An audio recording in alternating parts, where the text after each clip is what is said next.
मेरे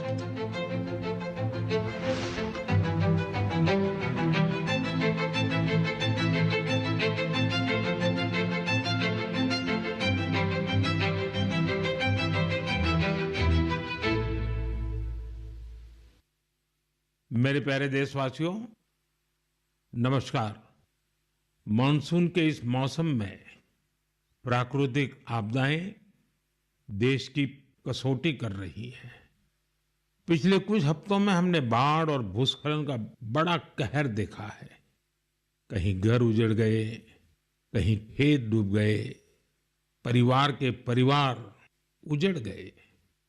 पानी के तेज बहाव में कहीं पुल बह गए, सड़कें बह गई, लोगों का जीवन संकट में फंस गया।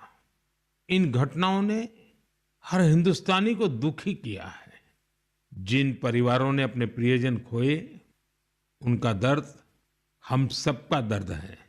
जहां भी संकट आया, वहां के लोगों को बचाने के लिए हमारे एनडीआरएफ, एसडीआरएफ के जवान, अन्य सुरक्षा बल, हर कोई दिन रात जुटे रहे।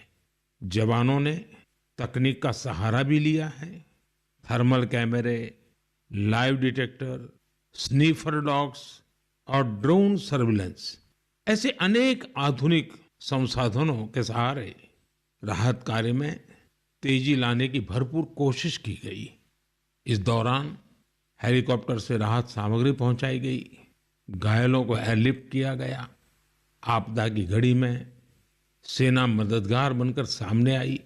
स्थानीय लोग, सामाजिक कार्यकर्ता, डॉक्टर, प्रशासन, संकट की इस घड़ी में सभी ने हर संभव प्रयास किया। मैं ऐसे हर नागरिक को हृदय से धन्यवाद देता हूं, जिन्होंने इस कठिन समय में मानवीयता को सबसे ऊपर रखा हुआ है। मेरे प्यारे देशवासियों, बाढ़ और बारिश की इस तबाही के बीच जम्मू कश्मीर ने दो बहुत खास उपलब्धियां भी हासिल की हैं। इन पर ज्यादा लोगों का ध्यान नहीं गया, लेकिन जब आप उन उपलब्धियों के बारे में जानेंगे तो आपको बहुत खुशी होगी। जम्मू कश्मीर के पुलवामा के एक स्टेडियम में रिकॉर्ड संख्या में लोग इकट्ठा हुए। यहां पुलवामा का पहला डे नाइट क्रिकेट मैच खेला गया। पहले ये होना असंभव था, लेकिन अब मेरा देश बदल रहा है। ये मैच रॉयल प्रीमियर लीग का हिस्सा है, जिसमें जम्मू कश्मीर की अलग अलग टीमें खेल रही हैं। इतने सारे लोग, खासकर युवा, पुलवामा में रात के समय हजारों की तादाद में क्रिकेट का आनंद लेते हुए, ये नजारा वाकई देखने लायक था। साथियों, दूसरा आयोजन जिसने ध्यान खींचा वो है देश में हुआ पहला खेलो इंडिया वाटर स्पोर्ट्स फेस्टिवल, और वो भी श्रीनगर की डल झील पर हुआ। सचमुच ऐसा उत्सव आयोजित करने के लिए ये कितनी खास जगह है।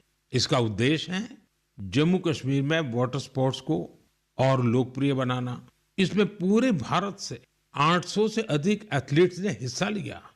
महिला एथलीट्स भी पीछे नहीं रही, उनकी भागीदारी भी लगभग पुरुषों के बराबर थी। मैं उन सभी खिलाड़ियों को बधाई देना चाहता हूं जिन्होंने इसमें भाग लिया। विशेष बधाई मध्य प्रदेश को, जिसने सबसे ज्यादा मेडल जीते। उसके बाद हरियाणा और उड़ीसा का स्थान रहा। जम्मू कश्मीर की सरकार और वहां की जनता की आत्मीयता और मेहमान नवाजी की मैं भूरी भूरी प्रशंसा करता हूं। साथियों, इस आयोजन से जुड़े अनुभव को आप तक पहुंचाने के लिए मैंने सोचा है कि ऐसे दो खिलाड़ियों से भी बात करूं जिन्होंने इसमें हिस्सा लिया। उनमें से एक है ओडिशा की रश्मिता साहू और दूसरे हैं श्रीनगर के मोहसिन अली। आइए सुनते हैं वो क्या कहते हैं। रश्मिता जी, नमस्ते। नमस्ते सर। जय जगन्नाथ। जय जगन्नाथ सर। रश्मिता जी, सबसे पहले तो आपको खेल जगत में सफलता के लिए बहुत बहुत बधाई। Thank you sir. रश्मिता, हमारे श्रोता आपके बारे में और आपकी खेल यात्रा के बारे में जानने के लिए बहुत उत्सुक है। मैं भी बहुत उत्सुक हूँ, बताइए। सर मैं रश्मिता साहू हूँ, उड़ीसा से। और मैं कैनोइंग प्लेयर हूँ। मैं 2017 से कोर्स ज्वाइन किया था, कैनोइंग शुरू किया था। और मैं नेशनल लेवल में नेशनल चैंपियनशिप और नेशनल गेम्स में पार्टिसिपेट किया हूँ। मेरा 41 मेडल्स है, 13 गोल्ड, 14 सिल्वर और 14 ब्रॉन्ज मेडल सर। इस खेल की रुचि कैसे बनी? सबसे पहले किसने आपको इस तरफ प्रेरित किया? आपके परिवार में खेल का वातावरण है क्या? नहीं सर, मैं जिस गांव से आती हूँ उसमें खेल का कोई ये नहीं था। तो इधर नदी में बोटिंग हो रहा था, तो ऐसे स्विमिंग के लिए गया था। तो ऐसे में और मेरा दोस्त लोग ऐसे स्विमिंग कर रहा था, तो एक बोट गया है कैनोइंग काइकिंग का। तो मेरे को उसके बारे में कुछ पता नहीं था। तो मैंने मेरा दोस्त को पूछा ये क्या है। तो दोस्त ने बताया कि उधर जगतपुर में साई स्पोर्ट्स सेंटर है, उसमें खेल का होता है, उसमें मैं भी जाने वाली हूँ। मेरे को बहुत इंटरेस्टिंग लगा। तो ये क्या है, मुझे पता भी नहीं था। ये तो पानी में बच्चे लोग कैसे करते हैं, बोटिंग करते हैं। मैं उसको बोला कि मुझे भी जाना है, कैसे कैसे जाना है मुझे भी बताओ। तो उधर जाके बात करो बोला है। फिर मैं तुरंत घर में जाके पापा मेरे को जाना है, पापा मेरे को जाना है। फिर पापा लोग ठीक है लेके आया। उस टाइम ट्रायल तो नहीं था। फिर कोच लोग ने बोला कि ट्रायल फरवरी में होता है, फरवरी मार्च में, आप उस टाइम ट्रायल के टाइम में आ जाओ। फिर मैं ट्रायल के टाइम में आया। अच्छा रश्मिता, कश्मीर में हुए खेलो इंडिया वाटर स्पोर्ट्स फेस्टिवल में आपका स्वयं का अनुभव कैसा रहा? पहली बार कश्मीर गई थी? हाँ सर, मैं पहली बार कश्मीर गई थी। हम लोग को उधर फर्स्ट खेलो इंडिया वाटर स्पोर्ट्स फेस्टिवल आयोजित किया गया था। उसमें मेरा 2 इवेंट था, सिंगल 200 मीटर और 500 मीटर डबल में। और मैं दोनों में गोल्ड मेडल हासिल किया हूँ सर। अरे वाह, दोनों में ले आई हो। Yes sir. बहुत बहुत बधाई। Thank you sir. अच्छा रश्मिता, वाटर स्पोर्ट्स के अलावा आपकी क्या हॉबीज हैं? सर वाटर स्पोर्ट्स के अलावा सर मेरे को रनिंग बहुत अच्छा लगता है। जब भी मैं छुट्टी में जाती हूँ तब मैं रनिंग के लिए जाती हूँ। मेरा जो पुराना फील्ड है उधर मैं पहले थोड़ा सा फुटबॉल खेलना सीखी थी, तो उधर जब भी जाती थी मैं बहुत रनिंग करती हूँ। और मैं फुटबॉल भी खेलती हूँ सर, थोड़ा बहुत। मतलब खेल आपके रगों में है। हाँ सर, मैं जब फर्स्ट क्लास से 10th क्लास तक जब स्कूल में था, तो मैं जो भी पार्टिसिपेट करता था उसमें सब में फर्स्ट होता था, चैंपियन होता था सर। रश्मिता, जो लोग आपकी तरह खेलों में आगे बढ़ना चाहते हैं, अगर उनको कोई संदेश देना है तो आप क्या दोगी? सर बहुत सारे बच्चे, उनको घर से निकलना भी मना होता है। और लड़की हो बाहर में कैसे जाओगे। और किसी किसी का पैसा का दिक्कत की वजह से वो लोग खेल छोड़ रहे हैं। और ये जो खेलो इंडिया का स्कीम हो रहा है उसमें बहुत सारे बच्चों को पैसा का भी मदद मिलता है और बहुत सारे बच्चों को बहुत सारे हेल्प मिल रहा है। उसके वजह से बहुत सारे बच्चे आगे जा पा रहे हैं। और मैं बोलूंगी सबसे कि खेल को छोड़ो मत, खेल से बहुत आगे जा सकते हैं। तो खेल तो एक खेल है, लेकिन उसमें शरीर का हर अंश स्वस्थ भी रहता है। और खेल को आगे लेके इंडिया को मेडल दिलवाना हमारा कर्तव्य है सर। चलिए रश्मिता जी, मुझे बहुत अच्छा लगा। आपको फिर से एक बार बहुत बहुत बधाई। और आपके पिताजी को भी मेरी तरफ से प्रणाम कहिएगा, क्योंकि उन्होंने इतनी कठिनाइयों के बीच भी एक बेटी को आगे बढ़ने के लिए इतना प्रोत्साहन दिया। मेरी बहुत बहुत शुभकामनाएं हैं। धन्यवाद। Thank you sir. जय जगन्नाथ। जय जगन्नाथ सर। मोहसिन अली, नमस्ते। नमस्ते सर। मोहसिन जी, आपको बहुत बहुत बधाई और आपके उज्जवल भविष्य के लिए बहुत बहुत शुभकामनाएं। Thank you sir. मोहसिन, आपने पहले खेलो इंडिया वाटर स्पोर्ट्स इसका फेस्टिवल और उसमें भी सबसे पहला गोल्ड मेडल जीतने वाले आपको कैसा लगा? सर बहुत ही खुश हूँ मैं। मैंने गोल्ड मेडल जीता है खेलो इंडिया में, जो पहली बार हुआ है यहाँ पर कश्मीर में। लोगों में क्या चर्चा है? बहुत ही चर्चा है सर। पूरी फैमिली खुश है अभी। आपके स्कूल वाले? स्कूल वाले भी सब खुश है। कश्मीर में सब बोलते हैं आप गोल्ड मेडलिस्ट हो। तो आप तो बड़े सेलिब्रिटी बन गए। Yes sir. अच्छा, वाटर स्पोर्ट्स की रुचि कैसे बनी और उसके फायदे क्या नजर आ रहे हैं आप? पहले बचपन में मैंने देखा वो बोट चलती हुई वहाँ पर डल लेक में। पापा ने बोला आप करोगे? हाँ मुझे भी शौक है। मैं भी फिर गया वहाँ पर सेंटर में मैडम के पास। फिर मैम ने मुझे सिखाया, बिल्किस मैम ने। अच्छा मोहसिन, पूरे देश के लोग आए थे, पहली बार वाटर स्पोर्ट्स का कार्यक्रम हुआ और वो भी श्रीनगर में हुआ, वो भी डल झील में हुआ। इतने सारे देश के लोग आए तो वहाँ के लोगों को क्या फील होता था? बहुत ही खुशी है सर। सब बहुत अच्छी जगह है, पूरा अच्छा है यहाँ पर, फैसिलिटी सब कुछ अच्छी है। सब यहाँ पर सब कुछ अच्छा रहा खेलो इंडिया में। तो आप कहीं खेलने के लिए कश्मीर के बाहर गए हैं कभी? इस मैं भोपाल गया हूँ, गोवा गया हूँ, केरला गया हूँ, हिमाचल गया हूँ। अच्छा, फिर आप तो पूरा हिंदुस्तान देख लिए है। Yes sir. अच्छा, इतने सारे खिलाड़ी वहां आए थे, यस सर। तो नए दोस्त बनाए कि नहीं बनाए? सर बहुत दोस्त बना दिए, एक साथ भी घूमे हम यहाँ पर, डल लेक में, लाल चौक में, पूरे जगह घूमे हम सर। पहलगाम भी गए थे। यस सर, पूरी जगह। देखिए, मैंने तो देखा है कि जम्मू कश्मीर में स्पोर्ट्स टैलेंट बड़ा गजब का है जी। Yes sir. हमारे जो जम्मू कश्मीर के नौजवान है, वो देश का नाम रोशन करे, इतना सामर्थ्य है उनके अंदर, और आपने करके दिखाया है। सर मेरा ड्रीम है ओलंपिक में मेडल जीतना, वही ड्रीम है। वाह, शाबाश। वही ड्रीम है सर। देखिए, आपसे सुन करके ही मेरे तो रोंगटे खड़े हो गए। सर अभी वही ड्रीम है मेरा, ओलंपिक में मेडल जीतना, देश के लिए नेशनल एंथम बजाना, बस वही ड्रीम है मेरा।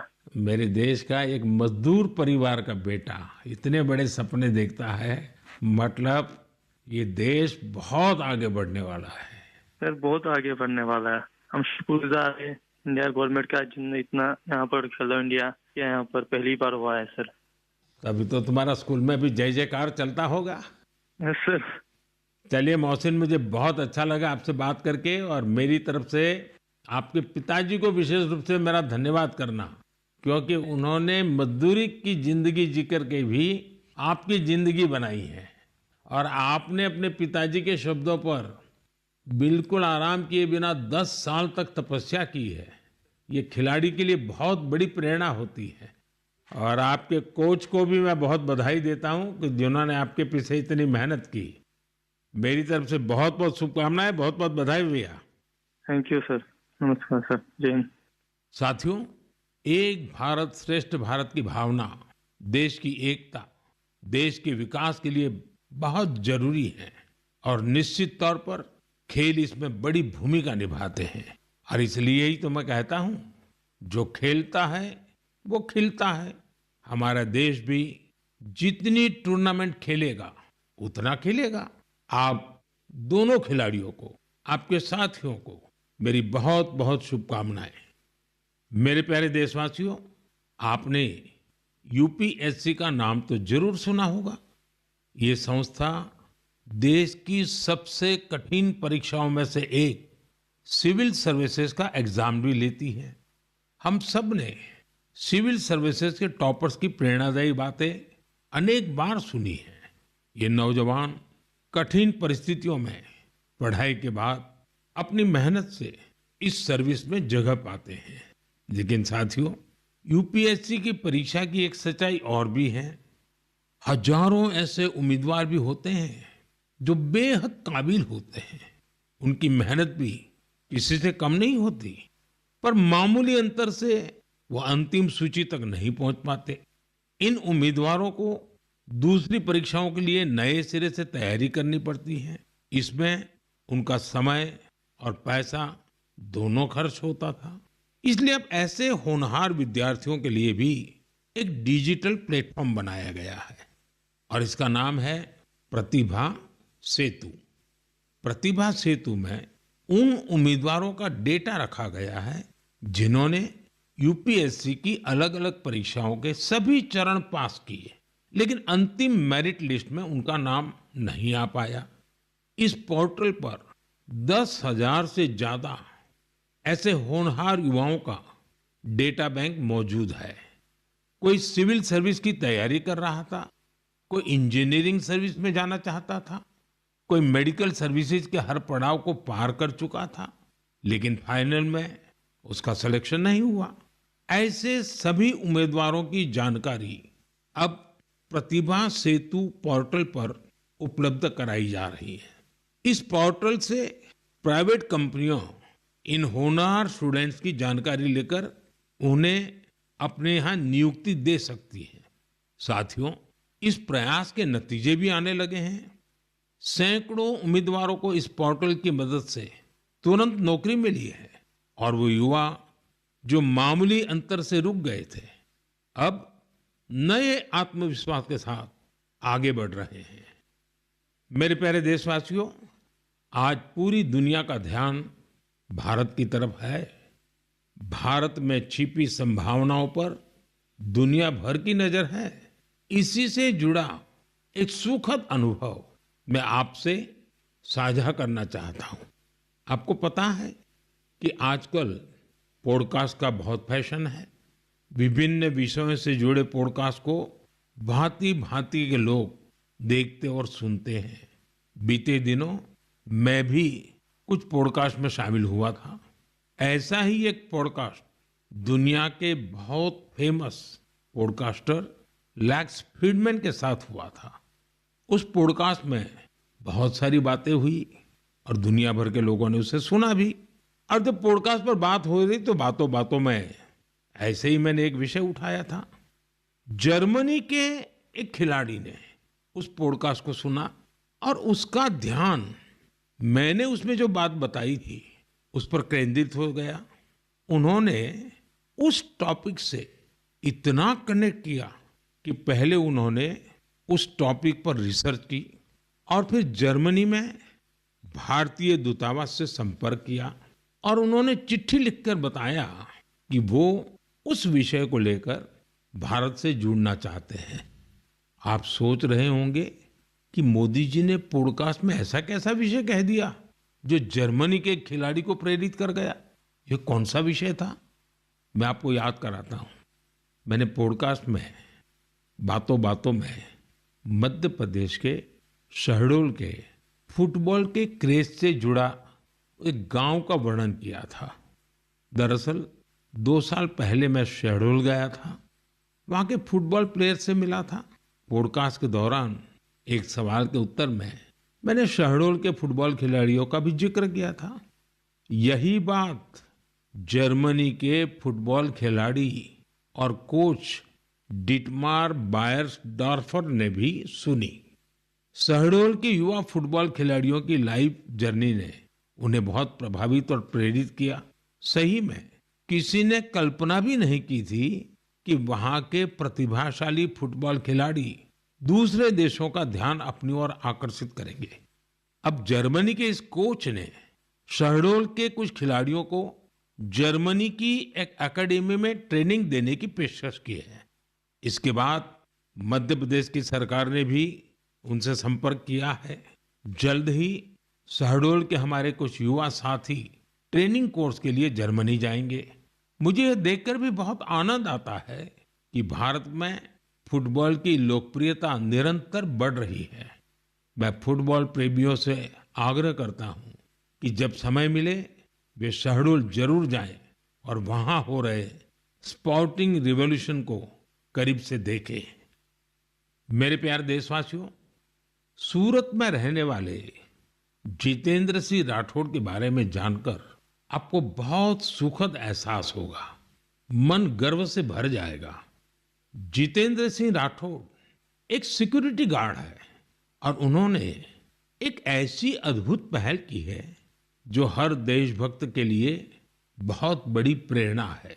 पिछले कुछ वर्षों से वो उन सभी जवानों के बारे में जानकारियां जुटा रहे हैं जिन्होंने भारत माता की रक्षा में अपने प्राण न्योछावर किए हैं।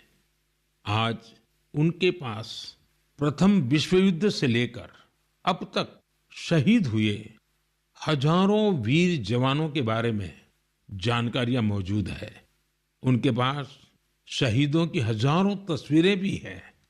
एक बार एक शहीद के पिता की कही गई बातें उनके हृदय को छू गई। शहीद के पिता ने कहा था, बेटा गया तो क्या हुआ, वतन तो सलामत है ना। इस एक बात ने जितेंद्र सिंह जी के मन में देशभक्ति का एक अद्भुत जुनून भर दिया। आज वो कई शहीदों के परिवारों के संपर्क में है। उन्होंने करीब 2500 शहीदों के माता पिता के चरणों की मिट्टी भी अपने पास लाकर रखी है। ये सशस्त्र बलों के प्रति उनके गहरे प्रेम और जुड़ाव का जीवंत उदाहरण है। जितेंद्र जी का जीवन हमें देशभक्ति की वास्तविक सीख देता है। मेरे प्यारे देशवासियों, आजकल आपने देखा होगा अक्सर घर की छतों पर, बड़ी इमारतों पर, सरकारी दफ्तरों में सोलर पैनल चमकते हुए दिखाई देते हैं। लोग अब इसके महत्व को समझ रहे हैं और खुले मन से अपना रहे हैं। हमारे देश पर सूर्यदेव की इतनी कृपा है, तो क्यों न उनकी दी हुई उस ऊर्जा का पूरा उपयोग करें। साथियों, सोलर पावर से किसानों की जिंदगी भी बदल रही है। वही खेत, वही मेहनत, वही किसान, लेकिन अब मेहनत का फल कहीं ज्यादा है। ये बदलाव आ रहा है सोलर पंप से और सोलर राइस मिल से। आज देश के कई राज्यों में सैकड़ों सोलर राइस मिल लग चुकी है। इन सोलर राइस मिलों ने किसानों की आय के साथ ही उनके चेहरे की रौनक भी बढ़ा दी है। साथियों, बिहार की देवकी जी ने सोलर पंप से गांव की किस्मत बदल दी है। मुजफ्फरपुर के रतनपुरा गांव के रहने वाली देवकी जी को लोग अब प्यार से सोलर दीदी कहते हैं। देवकी जी, उनका जीवन आसान नहीं था। कम उम्र में शादी हो गई, छोटा सा खेत, 4 बच्चों की जिम्मेदारी और भविष्य की कोई साफ तस्वीर नहीं। लेकिन उनका हौसला कभी टूटा नहीं। वो एक सेल्फ हेल्प ग्रुप से जुड़ी और वहीं उन्हें सोलर पंप के बारे में जानकारी मिली। उन्होंने सोलर पंप के लिए प्रयास शुरू किए और उसमें सफल भी रही। सोलर दीदी के सोलर पंप ने इसके बाद जैसे गांव की तस्वीर ही बदल दी। जहां पहले कुछ एकड़ में जमीन की सिंचाई हो पाती थी, अब सोलर दीदी के सोलर पंप से 40 एकड़ से ज्यादा क्षेत्र में पानी पहुंच रहा है। सोलर दीदी के इस अभियान में गांव के दूसरे किसान भी जुड़ गए हैं। उनकी फसलें हरी भरी होने लगी हैं, आमदनी बढ़ने लगी। साथियों, पहले देवकी जी की जिंदगी 4 दीवारी के भीतर सिमटी हुई थी, लेकिन आज वो पूरे आत्मविश्वास से अपना काम कर रही है। सोलर दीदी बनकर पैसे कमा रही है और सबसे दिलचस्प बात की, वो क्षेत्र के किसानों से यूपीआई के जरिए पेमेंट लेती है। अब पूरे गांव में उन्हें बहुत सम्मान से देखा जाता है। उनकी मेहनत और दूरदर्शिता ने दिखा दिया है कि सौर ऊर्जा सिर्फ बिजली का साधन नहीं है, बल्कि ये गांव-गांव में नई रोशनी लाने वाली एक नई शक्ति भी है। मेरे प्यारे देशवासियों, 15 सितंबर को भारत के महान इंजीनियर मोक्षगुंडम विश्वेश्वरैया जी का जन्मदिन होता है। उस दिन को हम इंजीनियर्स डे के रूप में मनाते हैं। इंजीनियर सिर्फ मशीन नहीं बनाते, वे सपनों को हकीकत में बदल देने वाले कर्मयोगी होते हैं। मैं भारत के हर इंजीनियर की सराहना करता हूं, उन्हें अपनी शुभकामनाएं देता हूं। साथियों, सितंबर में ही भगवान विश्वकर्मा की पूजा का पवित्र अवसर भी आने वाला है। 17 सितंबर को विश्वकर्मा जयंती है। ये दिन हमारे उन विश्वकर्मा बंधुओं को भी समर्पित है जो पारंपरिक शिल्प, कौशल और ज्ञान विज्ञान को अनवरत एक पीढ़ी से दूसरी पीढ़ी तक पहुंचा रहे हैं। हमारे सुतार, लोहार, सोनार, कुम्हार, मूर्तिकार, बढ़ई मिस्त्री हमेशा से भारत की समृद्धि की बुनियाद रहे हैं। हमारे इन विश्वकर्मा बंधुओं की मदद के लिए ही सरकार ने विश्वकर्मा योजना भी चलाई है। साथियों, अब मैं आपको एक ऑडियो रिकॉर्डिंग सुनाना चाहता हूं। तो ये जो मानपत्र में आपने लिखा है, ये स्टेटों के बारे में मैंने जो कुछ किया या हैदराबाद के बारे में हमारी गवर्नमेंट ने जो कुछ किया, ठीक है किया, लेकिन आप जानते हैं कि हैदराबाद का किस्सा इस तरह से हमने किया, उसमें कितनी मुसीबत हुई। सब स्टेटों के साथ, सब प्रिंसेस के साथ हमने वायदा दिया था कि भाई कोई प्रिंस का, कोई राजा का हम अलग फैसला नहीं करेंगे, सबका एक ही साथ, जैसे सबका होता है ऐसा उनका भी। लेकिन उनके लिए हमने वहां तक अलग समझौता किया। साथियों, ये आवाज लौह पुरुष सरदार वल्लभ भाई पटेल की है। हैदराबाद की घटनाओं पर उनके स्वर में जो पीड़ा है, उसे आप महसूस कर सकते हैं। अगले महीने सितंबर में हम हैदराबाद लिबरेशन डे भी मनाएंगे। ये वही महीना है जब हम उन सभी वीरों के साहस को याद करते हैं जिन्होंने ऑपरेशन पोलो में हिस्सा लिया था। आप सबको मालूम है कि जब अगस्त 1947 में भारत को आजादी मिली तो हैदराबाद अलग ही स्थिति में था। निजाम और रजाकारों के अत्याचार दिन ब दिन बढ़ते जा रहे थे। तिरंगा फहराने या वंदे मातरम कहने पर भी मौत के घाट उतार दिया जाता था। महिलाओं और गरीबों पर अत्याचार किए जाते थे। उस समय बाबा साहब आम्बेडकर ने भी चेतावनी दी थी कि ये समस्या बहुत बड़ी बनती जा रही है। आखिरकार सरदार पटेल ने मामले को अपने हाथ में लिया। उन्होंने सरकार को ऑपरेशन पोलो शुरू करने के लिए तैयार किया। रिकॉर्ड समय में हमारी सेनाओं ने हैदराबाद को निजाम की तानाशाही से आजाद कराया और उसे भारत का हिस्सा बनाया। पूरे देश ने इस सफलता का उत्सव मनाया। मेरे प्यारे देशवासियों, आप दुनिया के किसी भी कोने में चले जाएं, वहां आपको भारतीय संस्कृति का प्रभाव देखने को जरूर मिलेगा। और ये प्रभाव केवल दुनिया के बड़े शहरों तक सीमित नहीं है, बल्कि इसे छोटे छोटे शहरों में भी देखा जा सकता है। इटली के एक छोटे से शहर कैंप रोतोंडो में ऐसा ही देखने को मिला है। यहाँ महर्षि वाल्मीकि जी की प्रतिमा का अनावरण किया गया। इस कार्यक्रम में वहां के स्थानीय मेयर सहित क्षेत्र के अनेक अहम व्यक्ति भी शामिल हुए। कैंप रोतोंडो में रहने वाले भारतीय मूल के लोग महर्षि वाल्मीकि जी की प्रतिमा लगने से बहुत खुश हैं। महर्षि वाल्मीकि के संदेश हम सभी को बहुत प्रेरित करते हैं। साथियों, इस महीने की शुरुआत में कनाडा के मिसिसागा में प्रभु श्री राम की 51 फीट ऊंची प्रतिमा का भी अनावरण किया गया है। इस आयोजन को लेकर लोगों में बहुत उत्साह था। सोशल मीडिया पर प्रभु श्री राम की भव्य प्रतिमा के वीडियोज खूब शेयर किए गए। साथियों, रामायण और भारतीय संस्कृति के प्रति ये प्रेम अब दुनिया के हर कोने में पहुंच रहा है। रूस में एक मशहूर स्थान है व्लादिवोस्तोक। बहुत से लोग इसको ऐसी जगह के रूप में जानते हैं जहां सर्दियों में तापमान -20 से -30 डिग्री सेल्सियस तक गिर जाता है। इस महीने व्लादिवोस्तोक में एक अनूठी प्रदर्शनी लगी। इसमें रूसी बच्चों द्वारा रामायण की अलग अलग थीम पर बनाई गई पेंटिंग्स को भी शोकेस किया गया। यहाँ पर एक कंपटीशन का भी आयोजन हुआ।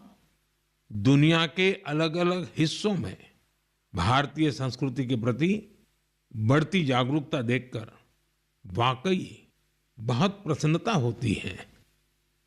मेरे प्यारे देशवासियों, मन की बात में इस बार इतना ही। इस समय देश भर में गणेश उत्सव की धूम है। आने वाले दिनों में बहुत सारे त्योहारों की रौनक होगी। उन त्योहारों में आपको स्वदेशी की बात कभी भी भूलनी नहीं है। उपहार वही जो भारत में बना हो, पहनावा वही जो भारत में बुना हो, सजावट वही जो भारत में बने सामान से हो, रोशनी वही जो भारत में बनी झालरों से हो, और भी ऐसा बहुत कुछ। जीवन की हर जरूरत में सब कुछ स्वदेशी हो। गर्व से कहो ये स्वदेशी है, गर्व से कहो ये स्वदेशी है, गर्व से कहो ये स्वदेशी है। इस भाव को लेकर हमें आगे चलना है। एक ही मंत्र, वोकल फॉर लोकल। एक ही रास्ता, आत्मनिर्भर भारत। एक ही लक्ष्य, विकसित भारत। साथियों, इन खुशियों के बीच आप सभी स्वच्छता पर जोर देते रहें, क्योंकि जहां स्वच्छता है वहां त्योहारों का आनंद भी और बढ़ जाता है।